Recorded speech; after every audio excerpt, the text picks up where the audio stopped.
याच्या डोक्यात प्रश्न काय आहे, मी स्टेटस काय ठेवू? मग इकडे याच्या घरी खायचे वांदे आहेत, अनेक संकट आहेत, बाप तिकडे लोकांच्या काम आले, बाप तिकडे हेलपाटे हाणायला लोकांच्या शेतात आहे, आणि हे दलिंदर सकाळी उठल्यावर डोक्यात काय याच्या स्टेटस काय ठेवू?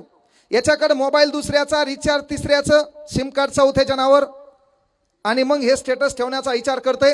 आणि सकाळी याच्या मोबाईलवर स्टेटस आहे काय, ला जवाब है जिंदगी का फसाना, याचं स्टेटस.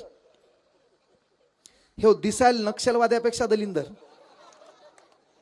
आणि याचं स्टेटस आहे ला जवाब है मेरे जिंदगी का फसाना, कोई सीखे मेरी तरह हर पल मुस्कुराना. याचं स्टेटस, मेरे दोस्तों को मेरे नजर मत लगाना, बहुत दर्द सीकर सीखा है मैंने मुस्कुराना. अबे तू हा चेहरा पाहिलात भारत हसते. स्टेटस ठेवल्यानं माणसाचं स्टेटस बनत नाही, ज्याचं स्टेटस असते त्याचं स्टेटस लोक स्टेटसला ठेवतात. म्हणून पहिलं स्टेटस बनवायचं शिका. 392 वर्षानंतर छत्रपती शिवाजी महाराजांनी स्वतःचं स्टेटस निर्माण केलं. आज 392 वर्षानंतर भारतातल्या कानाकोपऱ्यातला प्रत्येक माणूस जेव्हा छत्रपती शिवाजी महाराज हे नुसतं नाव जरी घेतो, स्वाभिमानानं छाती एक हात उंच उडते. ही ताकद त्या नावामध्ये, ते स्टेटस आपण तसं निर्माण करायचे. हे सहज होत नाहीये.